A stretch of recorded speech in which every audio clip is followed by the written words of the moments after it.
It's time for your Friday Night Football recap. Let's talk about all these big games we had week 8 here in Southern California. I got to start in Orange County. We had some really big Trinity League games, and I think the results probably went the way you thought they were going to go. Mater Dei getting a 41-17 win over J. Sarah. That's big for them.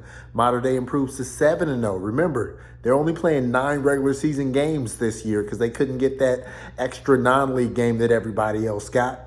But they improved to 7-0 overall and 3-0 in the Trinity League. And you know what is next week? It is Mater Dei versus St. John Bosco in Santa Ana, essentially for the Trinity League, like it's been however many times before. But this year might be a little different, y'all, because St. John Bosco also coming into this game undefeated. They're 8-0.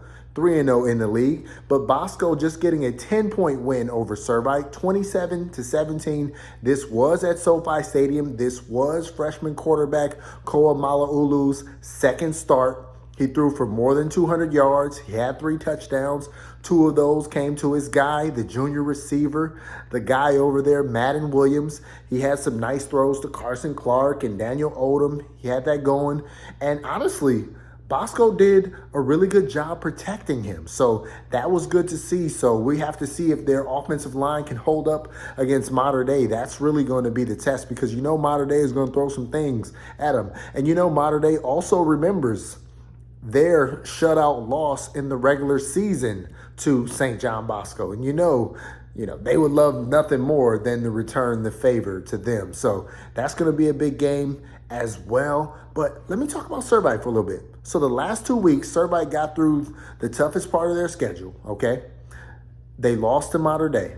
They lost to Bosco. But if I'm Servite, I lost those 2 games, and I did not play my Michigan State commit, Leo Hannon, and you didn't necessarily get blown out, okay? It's not like somebody put up 50 points on you or something like that. Mater Dei put up 28.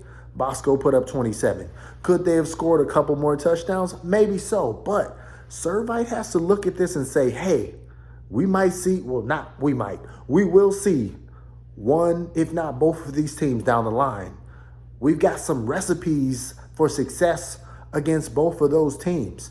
And if they can run the ball with Quade Carr and they can get Leo Hannon back for the playoffs, Servite might give Bosco or Mater Dei or anybody else they face in Division I a really good game. So keep that in mind as we keep going in this season. Also, Mission Viejo got their first win in the Alpha League, 23-7 over San Clemente. That was a big win. Orange Lutheran pulling out a 13-10 win over Santa Margarita. And that was a big result for Orange Lutheran because it basically kind of cements them as a playoff team coming out the Trinity League. And it also is going to make it a little tough for Santa Margarita to do what they need to do to figure out a way to be above 500 when it comes towards the playoffs as well. Edison with a big result in the Alpha League, 21-10 over Los Alamitos. So that was a big win for them. Los Alamitos, they got to start winning some games if they want to be above 500 and, get those at-large bids if it works out that way. Now, let me go ahead and go over to the San Gabriel Valley. Shout out to my man, Fred Robledo. Damian pulling off a comeback 20-17 win against Chino Hills. He was there. Isaiah, the quarterback at Damian, did a great job. A 23-yard touchdown pass to Gavin Lannon in the fourth quarter to come back and win that game. St. Francis, watch out for them. St. Francis is now 2-1 in the Angeles League. And, both of their wins are in the league, but doesn't matter. Like, as long as you get an automatic spot out of your league, you're good for the playoffs. So St. Francis looking like they are going to be able to do that out of the Angeles League, but we got to see what happens for the last couple of weeks. Also, St. Paul, 31-2 over Alemany. Ooh, I bet they wish they didn't give up that safety, but man, that's a result as well. Sierra Canyon blanks Bishop Amat 38-0, so Sierra Canyon did what they had to do. Also, Sarah 34-18 over Notre Dame. I bet that's probably more points than people thought Notre Dame was going to score against Sarah. So not exactly sure, what that means, but, just take that for what it is. Oaks Christian got a shutout. They didn't give up a safety. They got a 35-0 win against St. Bonaventure. That was a big win in the LA area. Simi Valley, 35-28 over Bishop Diego. I told you pregame, Bishop Diego is a tough team, but Simi Valley got the big win, and shout out to Jaden Graham, who hauled in a game-sealing interception. So that was big as well. In the Long Beach area, we have to give a shout-out to the newly crowned, at least a share of the Moore League Championship, Millikan, with a 69-28 win over Lakewood. Millikan put up 56 points in the first half. Whew. They had 8 touchdowns in the first half. Anthony Lee had some. Xavier Jones had some. J.P. Mielowski had some. The San Diego State quarterback commit. I mean, this man had a 70-yard touchdown run. And after the game, he was doing an interview with my guy, Chris Camello, talking about his low-key speed. So, I mean, man, if J.P. is going to run the ball, and Anthony Lee is going to run the ball, and Xavier Jones is going to run the ball, watch out for Millikan, whether they end up in D2 or D3. Like, that's going to be a really tough team in the playoffs if they can keep everything together. Just because, the thing about it is Anthony Lee, the team's top player, he's a two-way guy. He could also play defense as well. The Los Alamitos transfer who is committed to Cal. Long Beach Poly got a 42-19 win over their rival Wilson, okay? So you look at the final result, you say, cool, but it was 21-12 at halftime.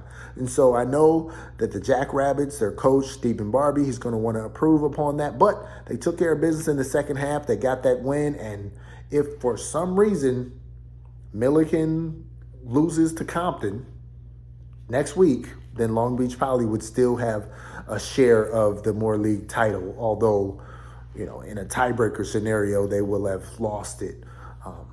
Mayfair got a big win over their rival La Mirada, 42-21. Salesian, they got a win over St. Anthony. St. Anthony was looking forward to trying to take first place in the Del Rey League, but now they're in second, and we'll kind of see how that shakes out. Man, Damian Calhoun had a game. It was Daily Breeze area, so it was South Bay, but they went all the way to the Coliseum in L.A. San Pedro, 34-33 over Banning in overtime. San Pedro stopped Banning's 2-point conversion to win the game. So, I mean, that was crazy. Inglewood with a good result, 27-7 over Miracosta. Inglewood is 8-0, y'all. Inglewood is on that doorstep. Depending on how they do Division I, Inglewood might be a Division I team. So, shout out to Fig and the guys over there, the James Bros. Like, yo, buddy. That's you're doing really well in the Bay League. So shout out to them. They got sole possession of first place. Like when they took down Lusinger, I'm like, okay, I'm looking at Inglewood. But they got to beat the defending league champions in Palos Verdes if they want to take this Bay League. And that will be a next week game. Lusinger getting their first win in the Bay League, 34-7 over Culver City. That was a big result. And then in the inland area, let me end with this one. Centennial, 28-9 over Murrieta Valley. So, I mean, they took care of business. And if I'm Centen, I'm thinking I'm getting ready for D1. I'm getting ready for Bosco whenever I play them. I'm getting ready for Modern Day whenever I play them. If I get Servite before that, or Olu, or whoever it is, like Centen always believes that they can play with the Trinity League. And I believe they can. It's just going to be a matter of, how it shakes out. They easily could have won that semifinal game last year at Bosco where they lost by a point. They easily could have won that game, but they just didn't. And so Centennial, they've had success before. Shout out to Coach Matt Logan. He tied the most career wins for inland football coach with this win. So that was a big win for them. And Murrieta Valley's not a bad team, y'all. Murrieta Valley can score some points. I mean, just the other week, they put up 50-something or 60-something. So to hold them to 9, that's a very good result for them. Also, shout out to Chaparral, a 48-37 win over Norco. Rancho Cucamonga, 35-14 win over Etowanda. And then the last result I want to talk about is Temecula Valley pulling out a 24-23 win just by one little point over King. So Let me know what you think. I want to know what you think about this Bosco Mater Dei game. Do you think it's going to be, Mater Dei winning by a lot? Or do you think it's going to be close? Or do you think Bosco is going to pull the upset like they did last season? I'm John W. Davis. I'll see y'all next week. Peace.